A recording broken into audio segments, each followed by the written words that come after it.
Is the thing on? Now it is. Yeah, thanks. Welcome to our March 19th regular meeting of the Select Board of the Town of Danvers. And we'll begin with the Pledge of Allegiance. And Matt, would you be comfortable leading the pledge, please? Sure.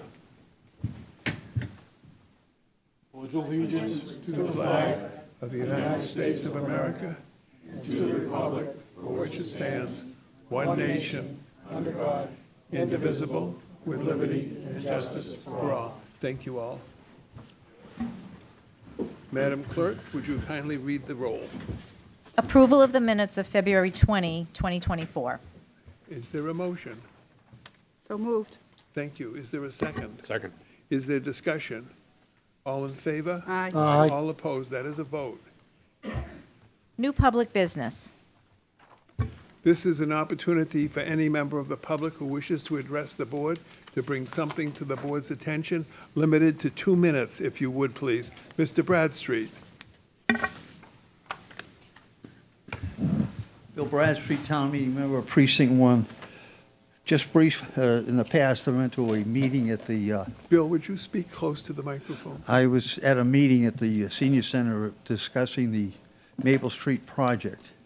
They went into great detail about how disruptive dealing with the water, sewer, telephone, and all that.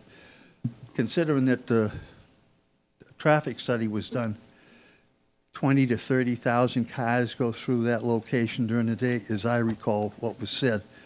With that amount of work being done there, I would assume it's going to be very disruptive to the traffic patterns. I'm sure provisions are being made for that. Is the strategic plan involved at all in what's going on there with this, or is that not part of their purview or I'll job? ask the town manager if he can speak to that.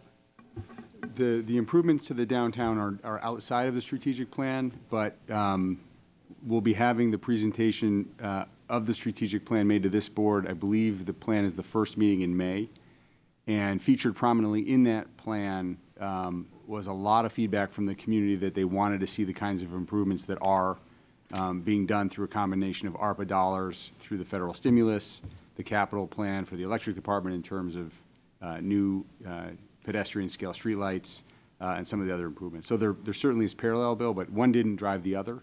It's a happy coincidence that the work that we're able to do in the downtown to repave the street and upgrade the utilities and the lighting dovetails perfectly with what the residents have expressed as a desire. It was just my concern that they work together, considering we're paying a lot of money one way or another with the improvements down there, that they get on the same page or the same boat going in the same direction. Thank you. You have to Thank leave you, the door Mr. open, sir. Bradstreet. It's a public meeting. Thank you. Appreciate the effort. Madam Clerk, The proceed. board will vote to recognize April 26, 2024 as Arbor Day in the town of Danvers. And I would ask Member Bennett if he would be kind enough to read a proclamation with respect to Arbor Day in the town of Danvers for April 26, 2024. Thank you, Mr. Chairman. When Massachusetts Bay Colony was settled in 1630, the town of Boston had no trees, although there were thick forests in the area around the settlement and the harbor islands, and whereas when the first settlers arrived on the Great Plains in the 1800s, they found miles of lush rolling grassland, but few, if any, trees. And whereas the planting, maintenance, care, and removal of shade trees is a service purely public in its nature, undertaken for the common good, and whereas the general laws of the Commonwealth state, the governor shall annually issue a proclamation settling apart the last Friday in April is Arbor and Bird Day, recommending its observance by the public in the planting of trees, shrubs, and vines, particularly those attractive to birds, in the promotion of forest growth and culture, and whereas we realize the benefits derived from trees, they help beautify the landscape, cleanse and purify the air, moderate temperatures, reduce noise pollution, provide windbreaks, reduce runoff and erosion, provide habitats for wildlife, increase property values, and are part of our social fabric. Whereas we, the Select Board, do hereby proclaim Friday, the 26th day of April, 2024, as Arbor Day in the town of Danvers, signed this day by the Danvers Select Board. Thank you, Dan. Do we require a vote on that? Yes, it's a motion. Yeah, I Okay, seconded it. Okay, Mr. Bennett motions and Mr. Trask seconds. Any discussion on the motion? Right here. Yes, ma'am, please. Thank you, Mr. Chairman. I find it ironic, on Saturday during the budget hearings, we had the grounds crew from DPW give us a little presentation about their budget for FY '25. And one of the comments that they made was that they don't have money to plant any trees in FY '25. So our streets are lined with stumps from trees that have either blown down or just been cut down.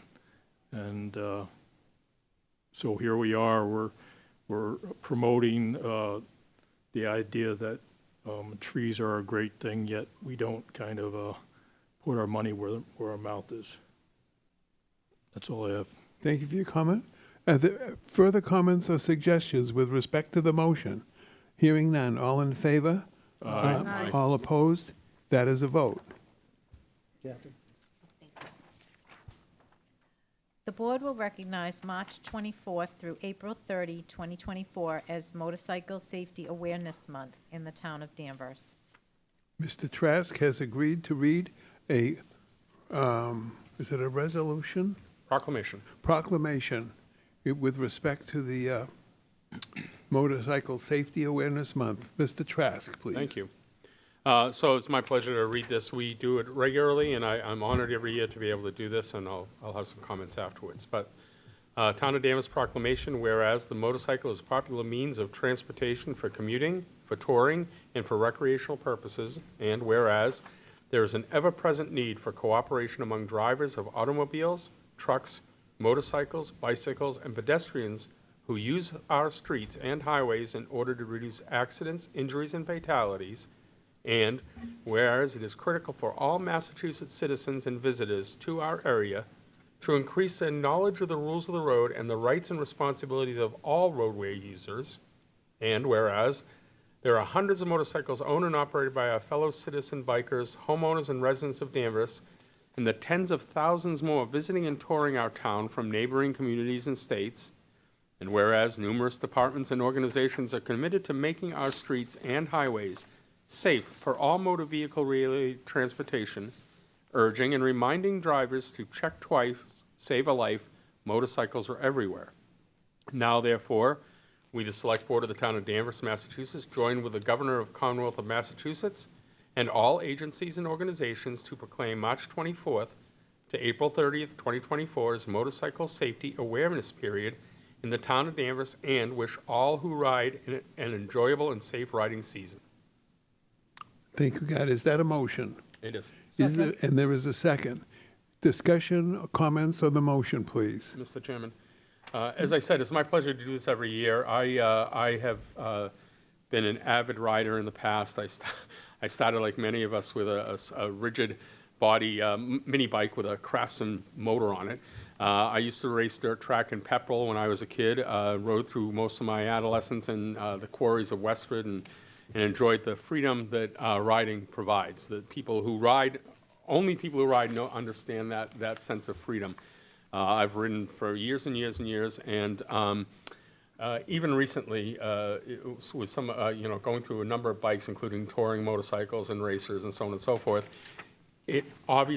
My responsibility as a rider is to be aware all times. I'm always in defensive mode because passenger vehicles, trucks and passenger vehicles, often don't see motorcycles. For some reason, they have a blind spot. Even I've had motorcycles, huge touring bikes as big as this desk almost. And it's difficult to understand how they don't see us, but often don't. So I'm a firm believer in the effort to remind people in the spring when everybody's getting out and getting ready, starting to ride again, to check twice, save a life, because it's extremely important that everybody be able to share the road comfortably. Thank you. Thank you, Gardner. Did we take a vote? No, we did not. We did You have not. a motion and you have a second. Have further questions or comments? Comment right here, right here, Mr. Chairman. Yes, first of all, Matt, please. Yes, Matt. Okay, thank you, Mr. Chairman. So, kind of echo Board Member Trask. I've also ridden bikes since I was probably 12 years old. I'm well aware of the dangers of riding both off-road and on-road. I currently own 3 bikes. And it seems since cell phones or mobile phones have become more prevalent, the danger has increased. We often see people driving their cars with cell phones in front of them, and it's, this distracted driving just adds to the danger that already existed. It's just, you really have to be on your game and just driving defensively at all times. I had a question about the yellow signs down here. Are those kind of supported by the Registry of Motor Vehicles? Do they subsidize the printing and distribution of those? Mr. Chairman, if I could ask Mr. Cody to answer, that's Paul who was initiated the effort and brought the sign, so he may have that answer if I can ask through you. And Paul, would you identify yourself, please, and speak right up to the microphone? Paul Cote, grew up in Salem, lived in Amesbury the past 24 years. Brief history, prior to year 2000, the Governor's Highway Safety Bureau was in charge of motorcycle safety and awareness in the Commonwealth of Massachusetts. And some of us would have to respectfully beg and chase them to do something. And at the time, nationally now, and through Congress's resolution, the rest of the country celebrates May as the Motorcycle Safety and Awareness period. Geographically, nationwide, especially the northern states, get a little warmer in May than they do in April or March. And State Police Headquarters with the reconstruction team in Danvers, we used to go in at lunchtime and look at the crash reports and try to determine common causes to address the safety and awareness message from prior fatalities. And we found in 98, 99, and 2000, I'm sorry, let me backtrack. The governor would issue the proclamation after we hounded them and then really do nothing with it. Just a piece of paper that was passed. We found out that, so we had a bill filed that had May as the Motorcycle Safety and Awareness period, along with all the other proclamations that are law. And doing that study and the review, we found that in 98, 99, and 2000, 27% of the fatalities in Massachusetts happened before May. We said, why do we wait to May? And that's when we found out May Motorcycle Awareness. Motorcycles and You as an acronym for May. So we said, kind of like, screw that, somebody smarter than us will come up with an acronym for March. And there was no Facebook at the time, no social media, still snail, I'm still on AOL, but somebody on the Cape came up with motorcycle awareness really can help, ... save lives. And Senator Hedlund and Senator Tarr at the time, we asked them to amend the bill to make it the last week of March through the end of April for the Commonwealth, and then we also get the benefit of the national exposure for May. The bill was passed, the acting Governor Swift signed it into law, and we started asking Mass DOT to put the flashing highway signs up, especially during Laconia Bike Week when there's 200,000 or 300,000 coming through the Commonwealth back and forth. Governor's Highway Safety Bureau person complained that we were complaining that we wanted signs. That after that Laconia Motorcycle Week, there were 3 fatalities. 2 of the people I knew. We made a demand on then Secretary of Transportation, Jane Perlov, to fire the Governor's Highway Safety Bureau because their inactivity was killing riders. Dan Grabowskis was the registrar at the time. He embraced the Registry of Motor Vehicles, taking over the motorcycle safety and awareness for the Commonwealth of Massachusetts, in conjunction with Nellie's bill that we got passed that put a motorcycle module in the auto driver training schools, where there were 250,000. There was over 400,000 kids with their driver's licenses that had gone through the driver training class, but no awareness. So it was a combination of the education and the awareness, and we had a motorcycle safety fund. $2 out of every motorcycle registration was dedicated to a fund for motorcycle awareness and education with the rider training schools, like over in Beverly. Yep. So it was all these dynamics going on at the time, and it started with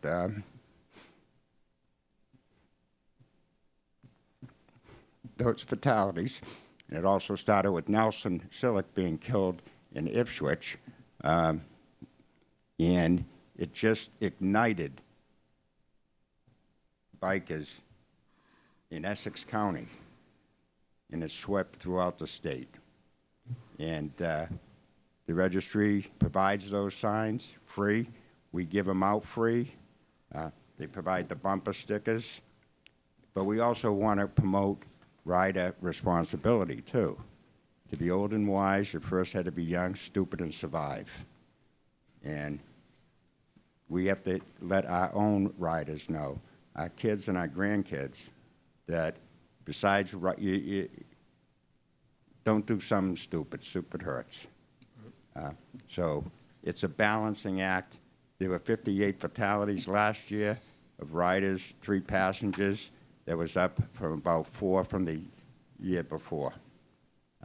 So we just keep doing it. We appreciate every city and town's governments joining in with the governor. Person that tried to close the door, Eric over here is from Andover. Last year, his town, and he led the charge in his town. Anne Marie from Lynn, first time last year, Lynn, mayor, issued the proclamation. Lee King from Danvers here, big hugs, Lee. She lost her husband in a crash in Georgetown. Okay? We got the historic Blaze family representatives here from Danvers. This is Lanny and Lee, and the American Legion riders, Susie and Rick from Salem, that do a lot of good stuff in the community with the veterans, and there's a big crossover. And also the chief of police here has got we got a buddy, Woody, who's one of the motorcycle riders here in Danvers. And it's just everybody, take a second. Everybody's in too much of a hurry with whether it's the cell phones or just, you're going to get there. So very much appreciate. Thank you, Paul. All right. Gardner, would you care to present that? Sure, we To a have a signed representative. copy, Paul, and Paul reminds. Did we take a vote? Oh, yeah. Oh, please, got to vote this first. Was Mr. Bradstreet had a comment?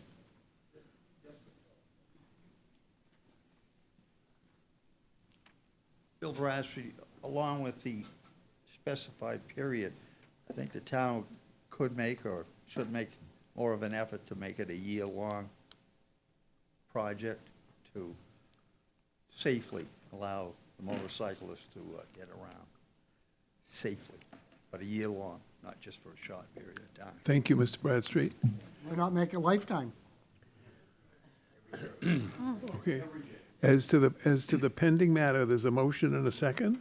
All in favor? Aye. All opposed? It is a vote. Thank you. God, will you present that? Sure, Paul, to we have a copy of our proclamation. Paul reminds me that there's over 700 bikers registered in Danvers alone. So we want to offer this to you. Thank you very much. Sorry for your loss.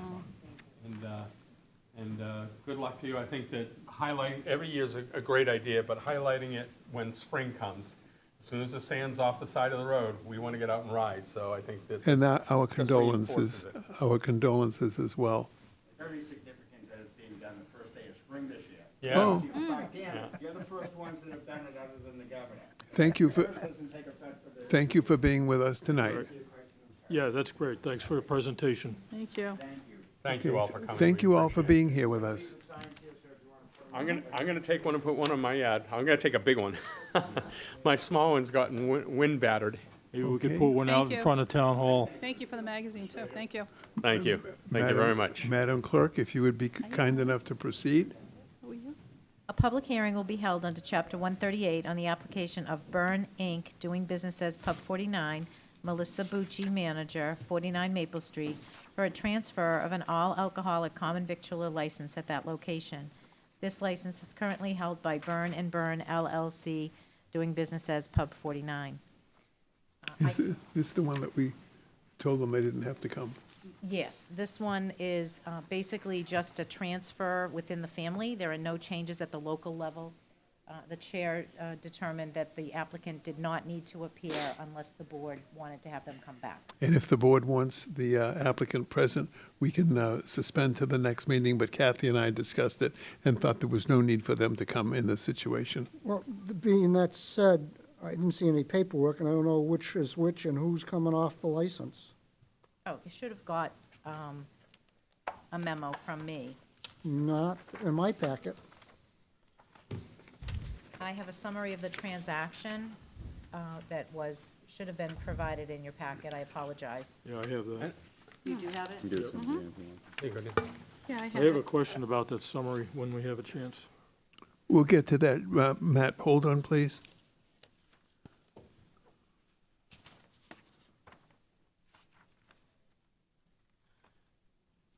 As I understood it, Madam Clerk, and speaking to the owner, actually, the liquor license maintained the same. It was a corporation change. Correct. So it's not the liquor license itself, and the names on the liquor license aren't changing. Correct. The same people we approved to be on the liquor license are still on the liquor license. The governing organization, the there you are. corporation that has Pub 49 is removing one officer, and that's why, not unlike our decision as a board to allow you to deal with corporate changes. And this is, I believe, a corporate change, not a liquor license change, other than the fact that the corporation has a different officer. It's a transfer due to a death in the family. Right, and the summary of transaction explains that very thoroughly. It's just too bad I didn't have a copy in my packet. Thank you, I'm all set. Thank you.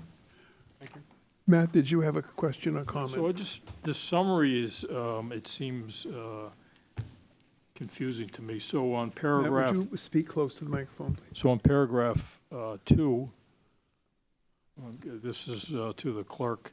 So it says, the death of Elaine Byrne, and she has named her son James Byrne the personal representative of her estate. And then in the next paragraph, it says that Melissa Byrne, who's also the daughter of Elaine and the wife of James, is she the daughter-in-law of Elaine? Yes, the daughter-in-law is Melissa Byrne, who is the manager I of see, record. okay, all right. That wasn't, Elaine Byrne is the one who passed away, and her son was named as the executor of the estate. okay, so Melissa's is the wife of James. Okay, Correct. all right, thank you.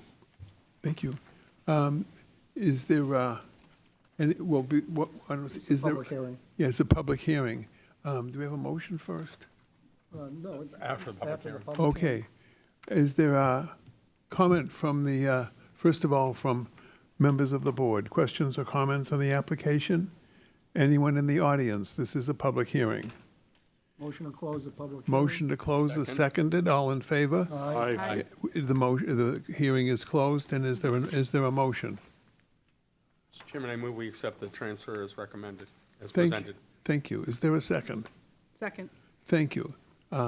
Motion made and seconded. Is there discussion on the main motion? Hearing none. All in favor? Aye. All opposed? It is approved, and thank you. The board will execute easement documents for 42 Summer Street in accordance with action taken at the February 5th, 2024 special town meeting.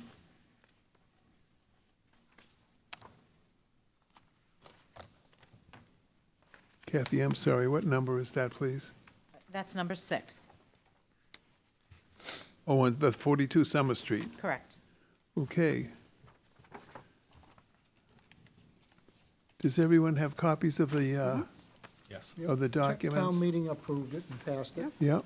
Is, and the easement is being granted, we just have to sign the documents. I think we signed them tonight, did we? Before we voted? Oh, No. as we vote.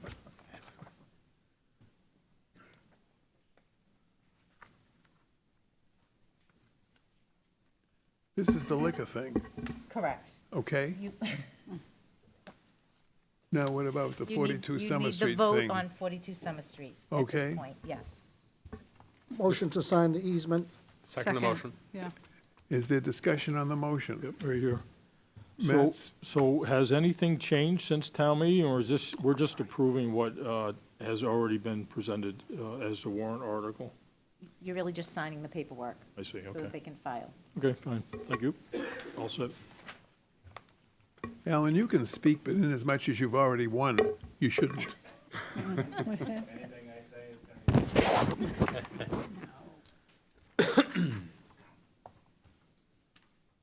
You just need a motion. Oh, Oh, I think he motioned, and I motion seconded. to approve in a second? Yes. And, oh, I asked for comments, suggestions, questions, none. Hearing none, all in favor? Aye. All opposed? It is a vote, thank you. Thank you. If you stand by, Alan, you can probably have your documents to take with you. Uh, And by the way, No, he'll have to pick up the documents. I have work to do. We'll Oh. touch base tomorrow, maybe? We'll touch base tomorrow on your documents. you Thank can't you. have them tonight, Alan, is what she's saying. And by the way, Gonna wait for. Beautiful the way house. that you and your colleagues presented and prepared this thing, you made it a very, very easy thing to do. Nice work. The board will hear from the police chief regarding recent liquor compliance checks.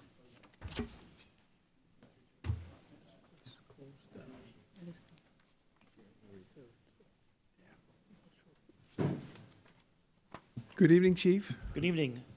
Back on Wednesday, December 20th, members of the Danvers Police Department's Community Services Unit conducted alcohol compliance checks for the town of Danvers. There were two teams conducted of two officers and one underage female party. And a total, they did compliance checks. There were a total of 50 establishments in town.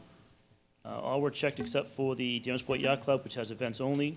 The Polish Club, which is a private club requiring a key access to enter. The Friendly Toast, due to the breakfast and lunch openings, and the Breakaway, which was closed since last year. At approximately 5:10 p.m., the underage female entered TGI Fridays, located on 49 Newbury Street. She sat down at the bar and ordered a Bud Light. The server provided with the Bud Light after placing it down without asking for an identification or verifying her age. The operative exited the restaurant, notified the officers of the serving, at which time the officers entered the establishment, identified both the server and the manager, who were very cooperative with the officers, and provided their information, and they were advised of the violation. This was on December 20th. On January 2nd, Fridays closed its doors and has not been opened since. The place is closed, Chief. Correct. Do you have a recommendation as to what we should do in this matter? At this point, it's up to the board. I just want to advise you of the violation. I know it's a unique situation where the restaurant has closed. I don't think they have any intention of reopening at that location. We found out about it on social media. I went by the building and found the sign on the window. So it was kind of a surprise to us even that they had closed, so. Members of the board, any questions, first of all, for the chief? Thank you, Chief. Any suggestions as what we should do with the matter? If I could ask a quick question. Has the business remanded the license back to the town? Or is it just defunct? No, the Fridays has paid for the license through 2024, so they would hold that license. Each location can only have one license at it. I spoke to the owner of the property, who is actively looking to lease out that space, but has been unsuccessful to this point. So the license is sitting idle at that location. However, we do have other licenses available, so there's not necessarily an immediate need for that. You could go in the directions of a non-use of license if you chose to, but that process takes some time, and it would automatically come back to the town come December. And the chief mentioned Breakaway. I thought they turned their license back. Or they still actively own one? No, they do not own one. That situation was that the board extended them through January 1. Yep. So they only had the license for one day Very good. in that year. So the license is back with the town. Those are my questions. Thank you. Mr. Chairman? I have a question. Thank you. Through you to the clerk. Who owns the license, TGI Fridays or the landlord? TGI Fridays owns the license. But they're still an entity doing business somewheres. I assume they have some restaurants still open. But when I read about them closing, it was isolated stores. I don't think as a corporation they closed up. I'm not sure how many they have left. But the corporation owns the license, or was it that individual store? TGI Fridays, Inc. owns the license. So they would be the ones that would have to answer any questions about the violation. Correct. So why would we let them off the hook? Because they closed the store? Is a question. Maybe we suspend any action with respect to this report, put it in the file, paper clipped to our copy of the TGI Fridays license, so that when and if someone comes in attempting to resurrect that for use, we deal with this at that time? Yep, that sounds good. Well, but it's TGIF license. If he finds somebody else to operate, then it's not TGIF. May I? Sure, please. So Fridays would transfer the license to, the idea for Fridays to hold on to that license at this point in time, they've paid for the license for Correct. 2024. If in fact somebody else came in to go into that location, say in July, then TGI Fridays would transfer that license to the new person, and they would negotiate the fee. So let's say it's $4,600 for the year for the license. TGIF would transfer it to a new owner for half the cost of the license. And That's that just- transfer would have to come before the It would have board to come, for yes. approval. Right, and I don't think you'd turn down a new applicant to run a business, and TGIF Fridays would get off the hook. No, we could make it as a condition that the $4,600 or whatever money is involved to be transferred, that there should be 500 or 1,000 coming back to town in recognition of this violation. Mr. Chairman, I think our policy calls for the ability to suspend or revoke the licenses, doesn't call for the ability to charge a fee. So I appreciate what Selectman Bennett is asking is basically, because they've closed, they've walked away. And we can't suspend the license, they're already closed. So I don't think there's any, there's no way we can hold them accountable if they're gone. If they were to come back as TGI Fridays, yes, we could then hold them accountable, but if they're gone, they're gone. Well, that's my argument. They're not gone. There's still an entity. There's still a corporation. But to what end so if we play out the scenario and had them before us, to what end would we offer some resolution or? There would be none. But Yeah. my point is, we're ignoring it because they're closed. And, well, it's kind of a dead horse. Can I ask a question?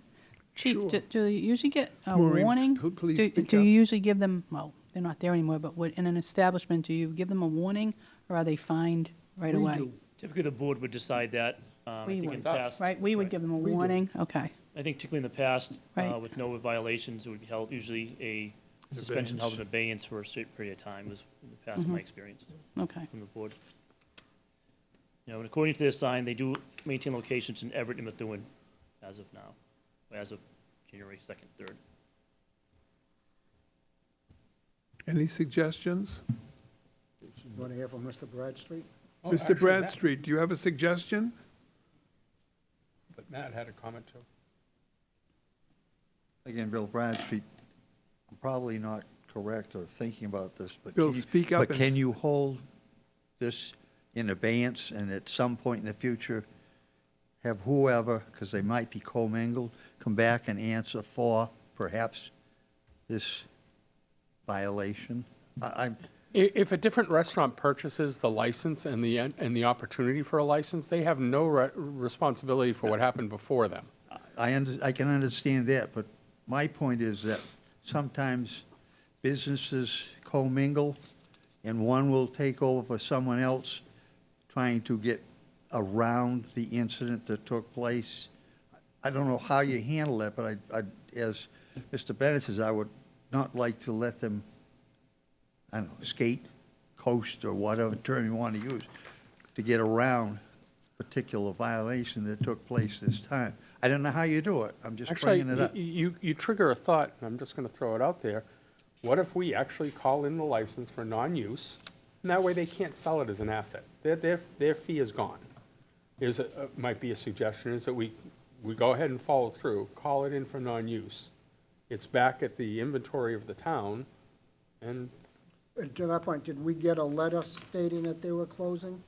I have a letter from Attorney DiNapoli indicating that they were closing as of today, January 2nd, 2024.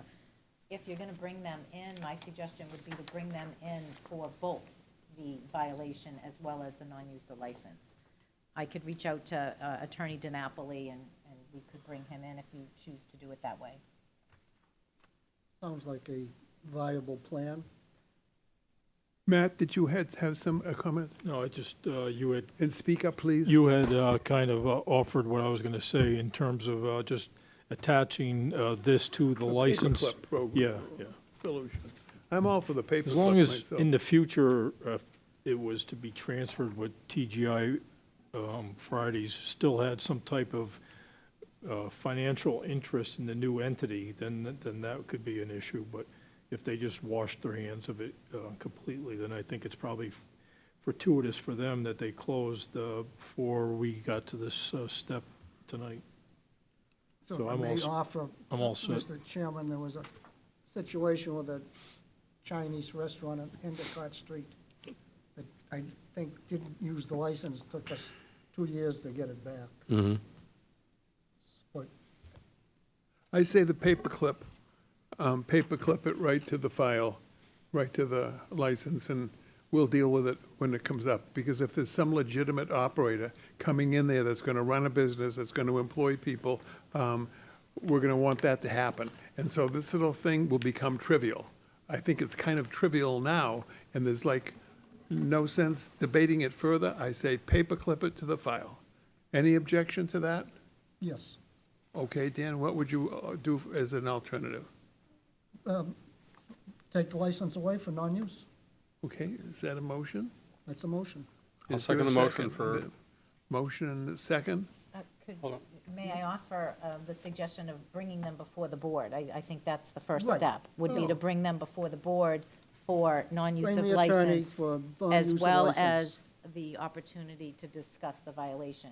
If you put both on the notification, you can address both at the same time. Sounds I good? think Yeah. that the non-use of license takes some time. I think there's a It does. 6-month period. Right, now, So the issue may resolve itself by the time we go through the process. but the public record is that after that time frame, which you're right is 6 months, that we would bring them in to hear the cause for non-use. And you can throw in. And the violation, And the yes. violation. So I would suggest picking a date, and we could notify the attorney. Or 6 months from the date of the letter that you received. No, a date to bring them before the board. We So need to we've pick a got date to, February, March, April, May, June, July, we don't meet, so August? no, I think you would bring them before the board now, Oh, okay. right? So You you're don't gonna have to wait pick, till six- and we're gonna send them a certified letter to say, you need to appear before the board on this date to talk about your non-use of license. You don't have to wait 6 months? I don't believe so, to get the ball rolling. I think we could get the ball rolling. Oh, Yes. I think Second meeting in Select April? Board Trask has What's it the, say? says, so I'm reading the non-use. It says if they don't stay open for what they advertise to be their hours that we granted the license under, we have the right within a week to call them in. If the board becomes aware the liquor license is not being exercised, it may, within 30 days of being made aware, call in the license holder for a status. At that point, we can offer a 6-month extension and even a second 6-month extension, but we don't have to offer that. So if we say within 30 days of notification, we want them back in, we could have them back in. Makes sense. I had a question. Yes, So if we don't call the license in, just leave it status quo, would that would facilitate the transfer, make it easier, right? Because we don't want the building to stay in its current condition where it's empty. If someone wanted to come in and take over and open up a new business there, if the license was already, could be easily transferred, just as simple paperwork, that might be more attractive to a potential occupant, I would think. If we yank it and bring it back in-house, then it just makes things more complicated, I think, if we were to, you know, a new business would want that license, they would want to open up very quickly. So I'm not sure what the impact of calling it in would be in that sense. well, if we call them in with the suggestion that turning the license in is an option, dealing with this thing is an option, doesn't mean we have to act on anything at, you know, when they're in here and we're talking. It's like, well, okay, why don't you come back in another month? Or, Okay. Or another 6. But the reality is, we have licenses available. So if Freddy's Car Hop wants to go into that location, they don't have to deal with TGI Fridays other than the sale of the property. Right. They can get a currently A fresh copy, unencumbered fresh license, license yeah. of their own. Okay. Fair May enough. I? please. Okay, so if we do nothing, come November, TGI Fridays is still holding a valid license. They would get a renewal at that time. The letter that I received just says it will be closing its restaurants. They have not, at this point, surrendered the license. So it may be in the best interest to move forward with the process, just to kind of confirm with them, you know, come November, if there's no new tenant for them to work out a deal to transfer that money they paid and get some of it back, then they would return it to the town. Or they could pay in And it's- November, and then now you're in a situation where there's a license and they're still not open. There was a time when licenses were at a premium, and there was more restaurants than people wanted, and so people would quote-unquote sell their license. The reality is, this is an asset of the town. It is our asset, and it actually, in our bylaws, it says you can't use it for surety on loans, you can't, it's not monetary value. So I think that, I think the cleanest thing would be to contact the attorney and ask him to surrender the license. If they do that, they don't have to come before us, they don't have to do anything, other than the fact that we don't get the opportunity to slap their hand for violation, which we'd like to do, but there's no I wouldn't like to do, I would just throw it away, actually. This is done, over. So, Mr. Chairman, can I ask that so suggest through you, because you made the motion and I'm willing to support it, can we ask the town clerk to ask them to surrender it and just forego all this effort? If they surrender it, it's surrendered. If they think it's important for them to have it and hold it and sell it as an asset, then we should have them in for non-use. The further you get in the year, the less likely Right. it is that they're going to want to do anything with it anyway. I did try to reach out to Mr. DiNapoli on Monday. I have not been able to connect with him to let him know about the violation and non-use situation. I'm happy to try to reach back to him again. He generally is receptive. We have the licensing money, we've been paid, so the license sticks there. Hopefully, they're going to find a restaurant operator who will go in there for food and beverage and need the license, and at that time, they'll be in to seek to transfer it, and we can deal with that at the time. I'd like to call them in for non-use, but give them the option to surrender it without going through that process.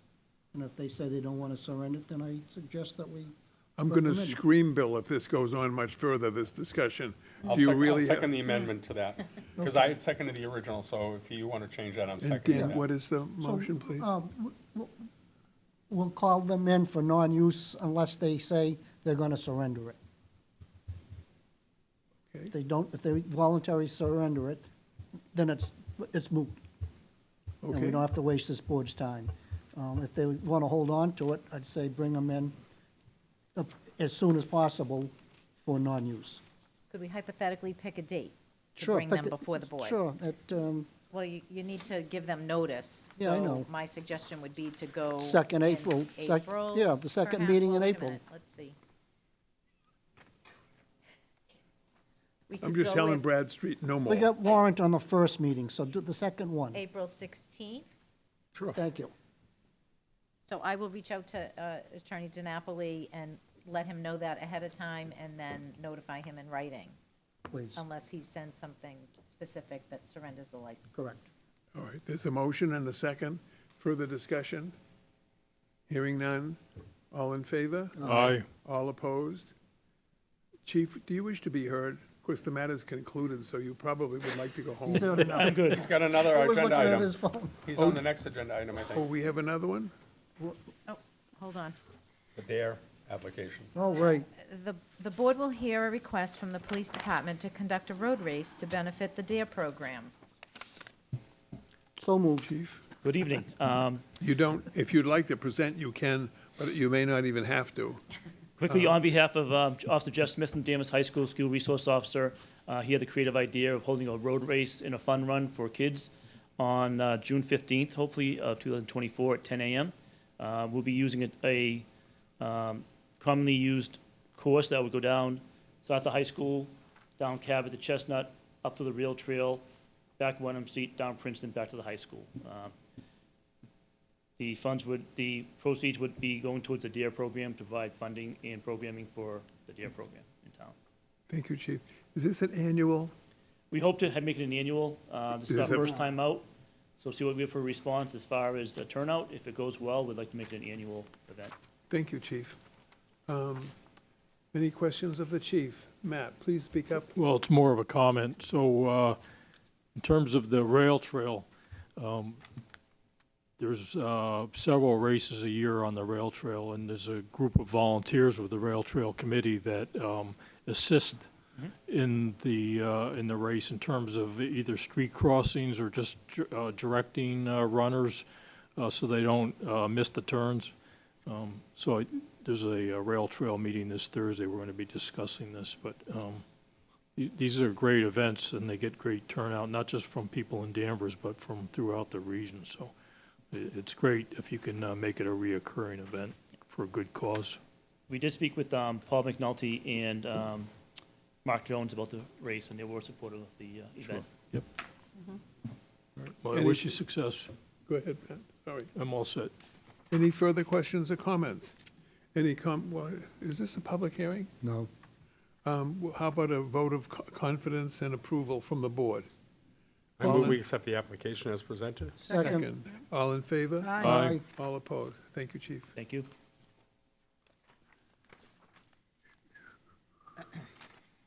The board will vote to close the warrant for the May 2024 annual town meeting on Wednesday, March 27th, 2024, at 12 p.m.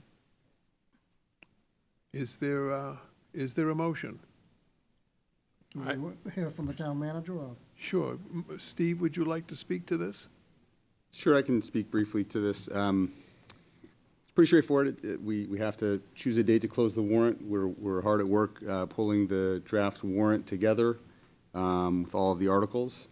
And on the back, as part of my update, I was going to go through the dates, but we'll be reviewing the warrant in April. So choosing this date will give staff sufficient time to pull the materials together, get them to the Select Board, Finance Committee, and town meeting at the appropriate times as part of the process. Steve, are you suggesting tonight a date for a motion and a vote by us? Yes, for March 27th at noon. And that will give you the time you need? That will give staff the time that they need. We're aware of at least one petition that is already in the works.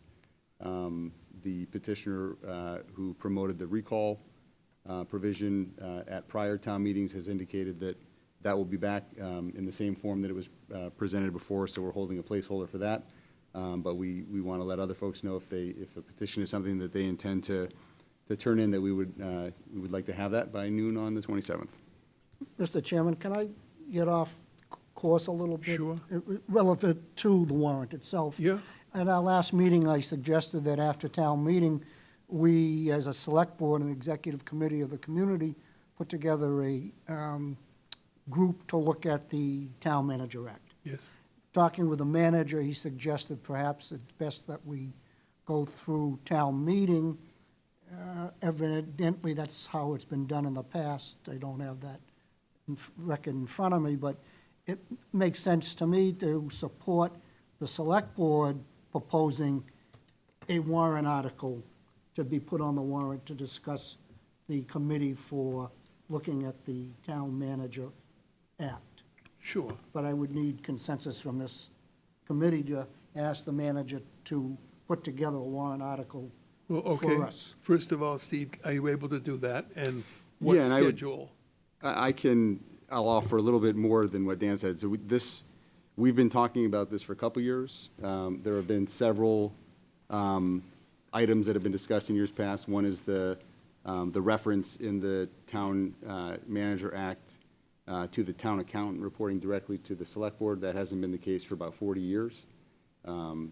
Since that document was created, the annual audit became a requirement. The GFOA became an entity that had oversight and guidance provided. We've had a finance director. So it's one example of something that is in the town charter and the town, or I should say the Town Manager Act, that is very out of date with the way that practice has been for the past several decades. We had talked about a year ago about when this came up, this was put forward as a citizen's petition a year ago, and we were at the beginning of the strategic planning process. We're now at the end of the strategic planning process, so we expect in early May, and this was also part of my update, May 9th, which is a Thursday because of the local election, we would invite in the consultant that has supported the town through that process to give a presentation to this board, invite members of other boards and the public to come hear that presentation. But the timing of that strategic plan adoption dovetails well with the May 24 town meeting. And as Dan mentioned, the Town Manager Act, which was adopted in 1949, has been reviewed twice since then, roughly every 30 years. So I think the last time it was reviewed was in 1994, 1995. So it's been 30 years. And past practice, the last two times this effort has been undertaken, a warrant article was put before the town meeting, directing the town moderator to put together a committee, and that committee would hold a series of public hearings and bring recommendations back to a subsequent town meeting. So it would not be difficult to prepare that for the board's consideration in April, because we have files sort of directing the path. So that would not be difficult. Steve, did I hear you say that it could be done for the upcoming town meeting? It could, yes. Okay. Gardner, did you want to speak next? Two quick questions, one technical in nature. If we close the warrant, and this is not necessarily about this one, but if we close the warrant, can selectmen still have a warrant after that? Or do we have to have the selectmen warrant identified and defined If there's before it's anything that closed? if there's anything the board wanted to see on the warrant that was out of the normal projects, required votes as part of state law, we'd want to know that before the 27th, so we could prepare the document for the board. Okay. So my only concern, one question for Dan is it specific only to Town Manager Act, or does it include the charter? What's the difference? The review in 1995 was the Town Manager Act. It's sort of, I mean, but it's related, they are related. It's like the Bill of Rights and Well, the Constitution. There's a If relationship. the moderator sets the parameters for that committee to look at, Charter, Town Manager Act, that would be sufficient? Or do we have to I'm just spell it asking out? I'm just asking what you're asking for, because if you only say Town Managers Act, that's it. Well, we operate under a bylaw that was approved by the Attorney General. Is that correct, Steve? Correct. It's essentially a home rule petition. Right. That town meeting would draft recommended changes in the form of special legislation. It would then have to be adopted by the state legislature. So the motion from 1994 directed the committee to review and make recommendations to the Town Manager Act. If this board wanted the charter to be part of that review, they would need to indicate that. Otherwise, that would be an amendment on the floor of town meeting, and I think that would be messier than. Messier. That's fine. And I can't speak to the rationale. What I do know is that when this effort when this process was completed in the mid-90s, it was specific to the Town Manager Act. And I think that Town Manager Act can be cleaned up with some of the things that Steve mentioned, the residential requirement for the town manager, a section that states that the Town Manager Act can be reviewed, doesn't have to be reviewed on a certain date. I'm with you. I'm Okay. with you on this. I'm not. And I don't think any of I'm those, just wondering if you meant one or both, because there is a difference. I don't know there's anything in the charter that we need to look at. I can't answer that. Okay. I know the town. If you're gonna stick with just town manager, I'm fine with that. I'll Yeah, support with that. Unless somebody else has And then another the other, thought. yeah, and then my only other thought is, I guess we're gonna go on a measure of trust, which we have anyhow, that you'll draft something that calls for the moderator to create a review. I mean, So I we're think not gonna, I we're would not gonna have an suggest- opportunity to look at the warrant that you draft. Yeah, My we will. recommendation, Before, On April 2nd? no, before it's closed, Mr. before Chairman. warrant is No. closed. No, we won't. my suggestion at this point is that the board pause this conversation. It's not on the agenda, but we can easily prepare something that mirrors the process from the mid-90s, and then it would be part of a full board discussion on April 2nd. And the language could be amended at that point if the board wished to amend the language. But preparing that would not be difficult. Okay, so it would be a warrant, it would, okay, it would be a normal warrant item. The warrant Meaning it article does would, the- Okay, meaning that we don't have to worry about closing the warrant. No, Next week, and we can still act because on we're it. asking, that will be part of the warrant. yeah, the For bo- our request with a consensus, we're not voting on it because it's not on the agenda. Okay, fine. so I think just to clarify I believe what Dan is asking is the board interested in having that article drafted so that the board can then discuss that article at the April 2nd warrant review? I'm in support of that. I'm in support of that. Maureen, want to comment on that? No, I'm in support of that. So what is the March 27th? Maureen, could you I'm speak? sorry, I'm in support of that too. What's the March 27th at noon date? What was that? So citizens have the ability to prepare citizens petitions that go to town meeting. Okay, And we have to choose a date prior to the town meeting to close that date because staff needs time to prepare all the materials for the select board, the finance committee. So each year we choose a date where that warrant closes. So if a citizen wanted to submit a petition, it needs to be to the town clerk by noon on March 27th. okay. So April 2nd is what we're talking about? We'll start our review on Our April review. 2nd, Okay. No, I'm in support of which would that. include any citizens petitions that are turned in with the requisite number of signatures. Okay. Matt, does it sound all right for you? Yeah, I just had a comment on the timeline. So, the last citizens petition that was at the special town meeting, there was an issue with the language. I believe that our town council said that the language wasn't appropriate, that it was in conflict with the state constitution. So is it incumbent upon the submitter of the citizens petition to have all the language vetted and to have everything copacetic at the time of the first submittal prior to the deadline? They don't have the ability. Actually, once you start collecting signatures, you can't modify the language, I believe, because That's correct, and I will say in my experience in the 10 years I've been here, residents who intend to submit a citizen's petition don't typically start the day that this board sort of formally and symbolically votes to close the warrant. For example, the citizen's petition regarding the recall, that's been prepared for quite some time. I think the signatures are being finalized. When we typically see citizens petitions from the same group of individuals. So if your concern is that voting today doesn't allow a lot of time for that process to play out, my guess is that most folks who are considering citizens petitions have been considering them from some time already.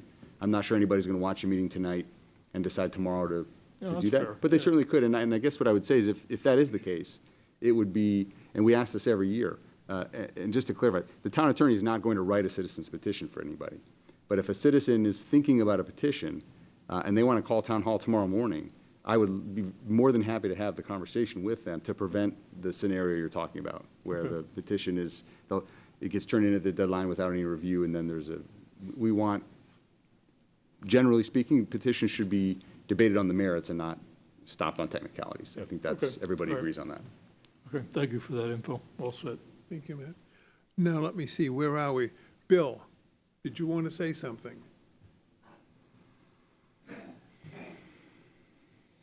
Again, you know who I am. My question is, the town manager's act, is it on a schedule for automatic review, say every 3, 5, 10 years? No, it should be, but it isn't. No? Can we, Well, I've asked that some language be put into this review. So, not on, it's not Yeah. brought into Bill, play can I because jump of- back in for a second? I think when this item is discussed on April 2nd, that's an excellent question. I happen to know there are communities that do that on a cycle. Some say, must be every 10 years, something like that. But that's not on the agenda tonight, so I think we should thumbtack that and continue the conversation on April 2nd. Okay, just remind me in case I I will. forget. I will. Thank you, Bill. Now, do we have a motion and a We're second? not, we're not voting on it. I we're asked for not. consensus. It's not on the agenda. Okay, Okay? So the consensus is that the town manager prepared a warrant article for us to review on April 2nd. great, Yes. thank you, Dan. Okay? But I will move to close the warrant article on, for the May 20th, 2024 town meeting on Wednesday, March 27th Second. at Okay. noon. All right, any discussion on that date or anything else? Thank you. Hearing none, all in favor? Aye. Aye. All opposed? Okay. That is a vote.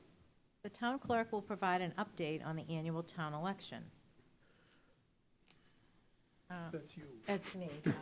Yes, I'm just trying to catch my breath here. So, the annual town election is May 7th. Nomination papers are due no later than 5 PM on March 26th. Ballot placement will be on Thursday next week. I believe the time is 6 PM in this room, if anybody's interested to come.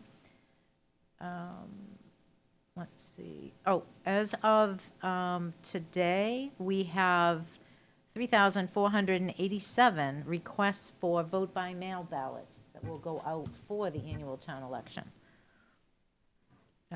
And I'm happy to answer any questions. The date for the, I'm sorry, Kathy, I'm trying to put this in. May 6th is the town election. I believe May 7th is the 7th. first 7th. Tuesday. Thank you. We hope to see you. I always go down, it's like a pancake breakfast with no pancakes. Any other questions? Nice job, Kathy, you do such a beautiful job. Thank you, I appreciate that. Okay. The town manager will report to the board on various items of interest. Mr. Town Manager. Thank you, Madam Clerk. I mentioned the recall provision. That was part of what I wanted to note, is that we anticipate that we'll be back. Staff has also prepared a draft of the bylaw that was requested by this board that would ban certain styrofoam products in takeout restaurants and salad bars. Postcards started going in the mail today. We'll finish mailing tomorrow to the 230 businesses in town that serve food, restaurants and grocery stores that would have the product that we're talking about, inviting each of them to either submit questions through the town manager email or to attend the April 2nd select board meeting or the April 22nd finance committee meeting when the item will be reviewed. Rather than drafting a standalone bylaw, just so the board knows, when we researched what other communities had done, communities that had already established a bylaw like our plastic bag ban often had fines and penalties that were mirrored in both. So rather than two separate bylaws, we'll be adding language to the plastic bag bylaw that will include the items that were discussed. But that'll be ready for the April 2nd meeting, and we did send invitations out to all 230 of the entities that would potentially be impacted by that. I mentioned that, another update is that on May 9th, we're planning to have Stantec attend the board meeting to present the strategic plan to the board. I would recommend and certainly take care of inviting the school committee, the finance committee, and then making sure that we advertise that meeting widely so people can come and listen and participate in the conversation with the board. We don't need to adopt it that night, but certainly the board will have an opportunity ahead of time to see the plan, and we'll have the consultant there to answer questions about the process, about the outreach and surveys and the focus groups that took place. So that will be exciting to move that forward. Just to sort of follow up, to thank the board, the 9.5-hour budget workshop on Saturday. That is a long day. We cover a lot of material. I want to acknowledge the work that staff did. I mentioned staff on Saturday, but really the hands that go into pulling all that together, I think makes for a smooth process for the board and subsequently for the finance committee. Rodney's been working with the team since Monday morning to get the budget pulled into shape so we can get that off to the printer this week and then pivot to the town meeting. So it's an intensive time period, but again, just to acknowledge the time that you all gave up on Saturday to go through that. And just to follow up, Select Board Member Duggan mentioned that as part of the effort to balance the budget, we had to cut about $750,000 out of the budget requests, and one of the areas DPW identified was the tree line item this year. So there are no tax dollars being budgeted for trees. But just to add to what Mr. Duggan said, there will be money in the Chapter 90 funds to do tree replacement on roadways where that work is taking place. 100% correct that it's been pulled out, and I agree that the irony with the proclamation tonight was noticeable. But just to clarify, there will be tree plantings this year, just not through the town budget this year. And just to we can talk briefly now, or we can wait, but if we look at the schedule on the back, the budget process moving forward, the next step will be the warrant review with this board in this room on April 2nd and April 4th if necessary. That is for the warrant. The Finance Committee will begin its review of the budget on Tuesday, April 9th, continued on Wednesday, April 10th, and completed on Thursday, April 11th. So normally the board identifies who will represent the board at those. We don't need to decide that tonight, but I wanted to just note that if you look at your calendars. And then also the FinCom will be reviewing its warrant on Monday, April 22nd, and Wednesday, April 24th. The very important town elections in between, and then we'll have our annual town meeting on Monday, May 20th at 7:30. That's all I have, Mr. Chairman. May I make a comment, Mr. Chairman? Of course. Steve, I'm happy to hear that you're having the strategic plan presented after the election and not in April before the elections. I think it's important that the boards hear them that will be serving. And that was, well, thank you. That was dumb luck and coincidence, I suppose, but May 9th is when everybody will be ready to do that. Just trying to program my life, excuse me. That's all right. Can I make a motion to approve the consent calendar? So moved. Second. Oh, seconded. Sorry. I second your motion. Questions? All in favor? Aye. Aye. Thank you. We have questions. We're not sure where we are. You're supposed to tell us where we are. I would if someone asked me to read the agenda item. Item 12. Madam Clerk? The board will consider consent calendar items as they appear below. Thank you. Now, It's on the back. okay. There's only one. We have a motion, yes, and a second. And any further discussion? Thank you, hearing none. All in favor? Aye. All opposed? Thank you, that's a vote. Correspondence, Select Board new business, previous new business, updates, and Select Board closing comments. You want to start down your end of the line, Matt? Sure. Start off, I had a question about this item in the packet, Cigars R Us. Obviously, we're not talking about this tonight. Is this going to be a future agenda item? Or is this just for knowledge? It's not on our agenda for tonight, I don't believe.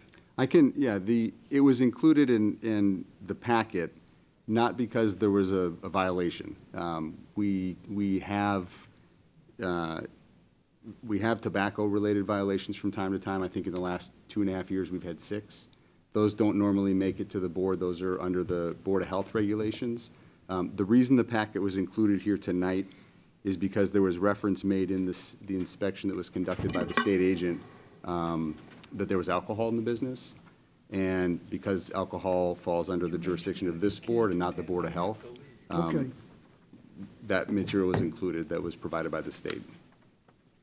And so it's up to the board what, if anything, they want to do. But the tobacco violation itself does not fall under the board purview. So again, it's unusual that a tobacco violation packet makes it, but that's because there's reference in here to alcohol in addition to tobacco. All right.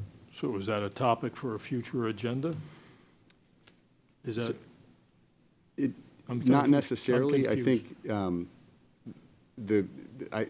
I would defer to the clerk. I mean, she has a relationship with the ABCC. That is the state entity that governs liquor licenses and alcohol compliance. If there are questions for her, I think that's appropriate, but I don't know that it needs to be a future agenda item. Okay.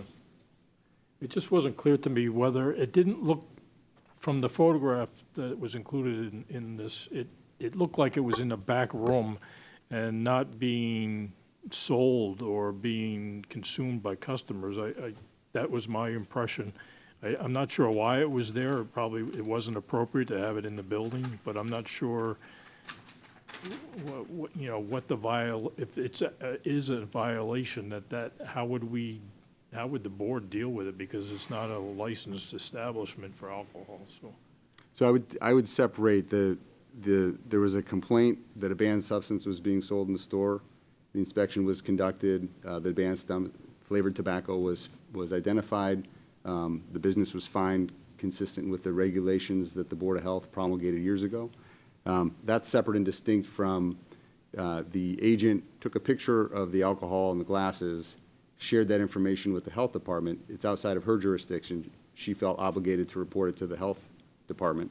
When Kathy and I met this week, the question is, because it is a business and there is photographs of alcohol, it's a question for either this board or the ABCC in terms of what, if okay. anything, Okay. should be done. All right, thanks for that clarification. I have to ask, if you'll excuse me, I'm on another state commission.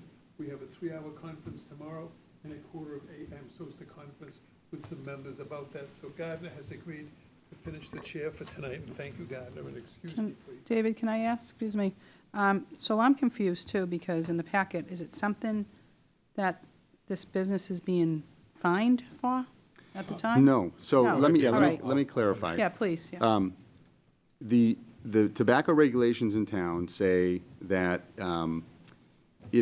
there are certain banned substances, flavored tobacco is one. The most common violation that we find is sale to minors. That's considered a more serious infraction. We do routine inspections. I should say we, the state agent, Joyce Redford, who covers Cape Ann and the North Shore, conducts inspections each year. They do similar to what the police do at establishments that hold liquor licenses. The state tobacco agent will send a minor in to try to buy cigarettes or cigars. If a business does that, it's an automatic $1,000 fine and 3-day suspension for selling to a minor. Other violations, including flavored tobacco sales, and again, this is on the Board of Health website, it's a $1,000 fine, no suspension, first offense. It's written into the regulations. Second offenses for either violation, it's a $2,000 fine and a 7-day suspension, or up to a 7-day suspension. So in this case, the state inspector went in, found flavored tobacco for sale, and reported that to the Board of Health, and the Board of Health issued a $1,000 fine for violating the local Board of Health regulations.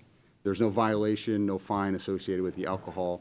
Joyce Redford is the state tobacco agent, so she simply reported that back to the Board of Health, because liquor licenses fall under this board's jurisdiction.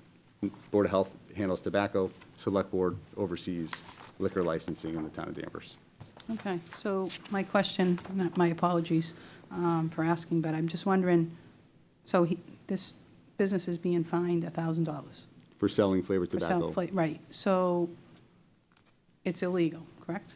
I don't know, it's been at least for as long. 2002. Yeah, I would say for longer than I've been town manager. This, I'm sorry, 2020. this Joyce Redford got a call to investigate this, which is great, but do they get a warning at all?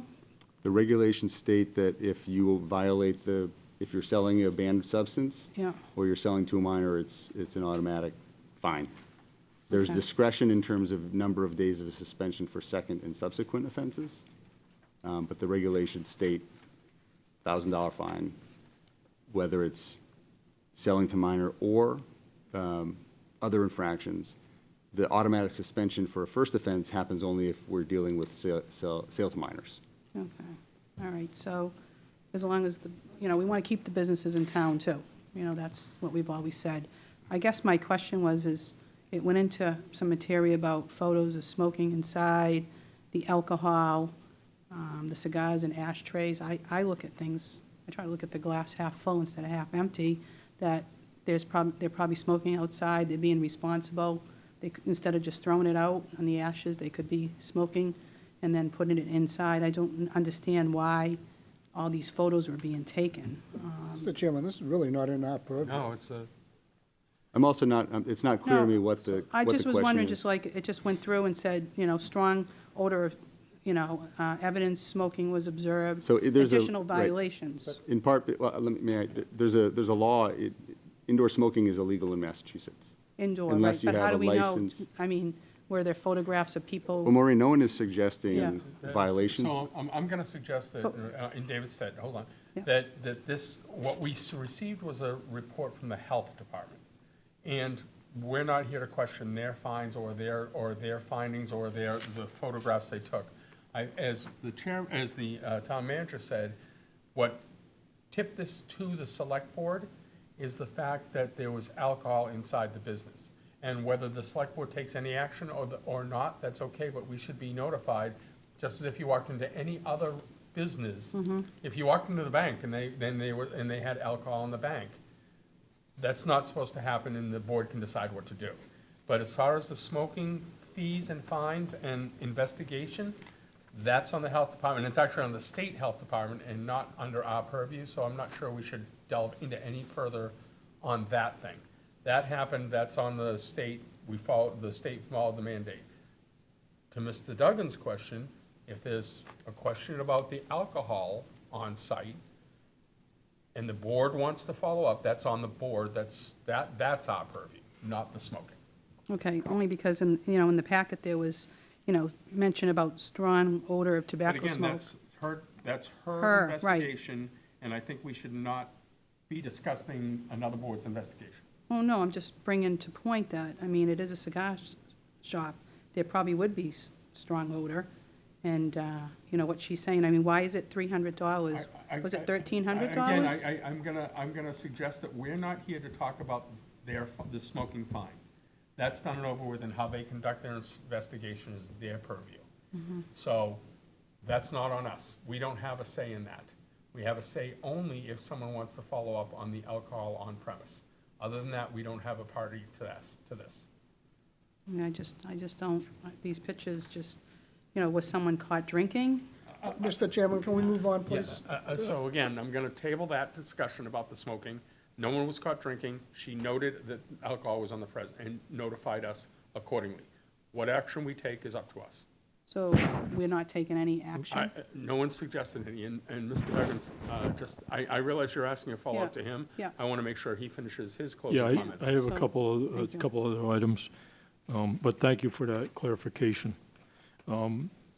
Just a few words about the budget workshop that we had on Saturday. I know it was a very long day for everyone, but it's a rare opportunity for this board, I think, to kind of open the hood and see kind of the workings behind the scenes. So it's more than just the numbers, it's putting the numbers into context and actually being able to have a dialogue with the different departments is very valuable. And I always appreciate the opportunity. A comment about the MBTA Community Act. At the last special town meeting, we approved an increase in minimum density for some of the overlay zones, specifically, I think, High Street. And, you know, it was our understanding at the time that there was, you know, it's a state law that was passed during former Governor Baker's time in office. There was financial strings attached to our approval, that there were grants and other significant sums of money that were available to us if we did go ahead and approve that. We know in the news since then that, for example, the town of Milton and I think Rockport have balked at approving some of the language in that act. And it seems to be a groundswell that's primarily based on the feeling that the state is doing an overreach on, you know, kind of dictating what zoning looks like, and it really should stay, I think, within the local purview.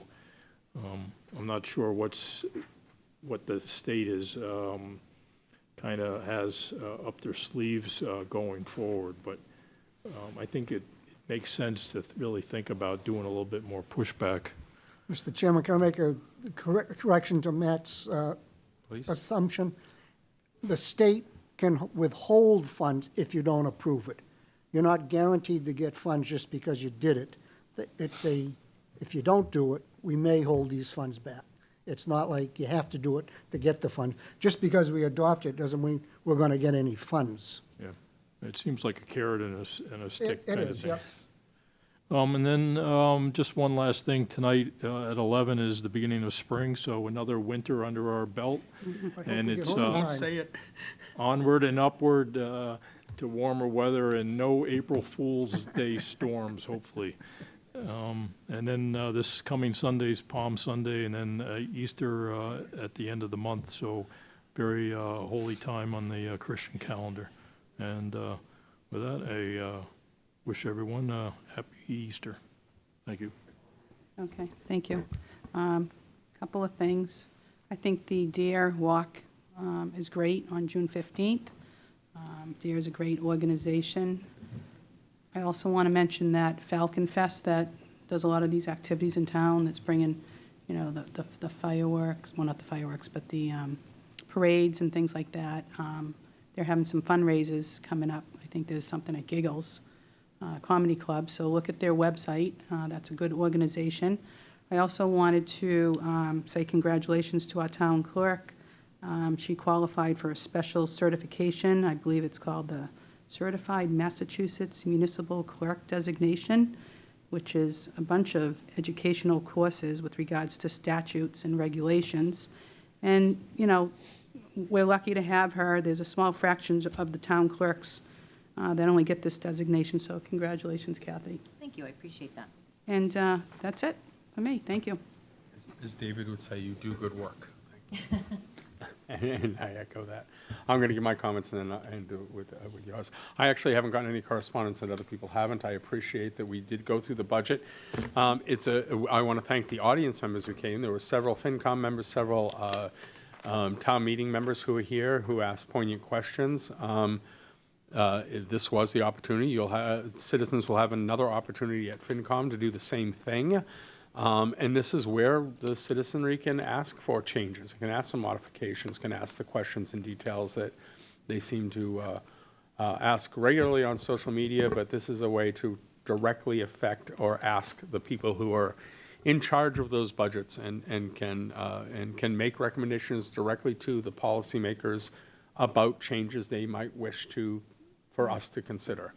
We didn't get any motions to change any of the budgets that were presented, even though there were so many people here in the room that participated. So I think a thorough review kind of shows exactly how tight our budget is and how small a tolerance we have for what we want to achieve in services to the citizens. I'll echo happy Palm Sunday coming up and happy Easter to those who celebrate. And with that, I'll be done and ask Mr. Bennett to close with his comments and normal closing. Thank you, senior member. The chair asked that I read something on his way out. It's a news clip from March 11th, where the Supreme Judicial Court rejected a challenge to the validity of a Brookline ordinance prohibiting the sale of tobacco products to those born on or after January 1, 2000. It was a 33-page decision to uphold Brookline's ordinance. You may have a copy of that, Kathy, if you like, for your records. And with that, if you see a vet, please thank the vets. And I'm all set, thank you. Thank you. And with that, I declare the meeting complete. Thank you. No, adjourned. Adjourned. Resolved. Dissolved, resolved, adjourned. I'll use all the adjectives. Thank you.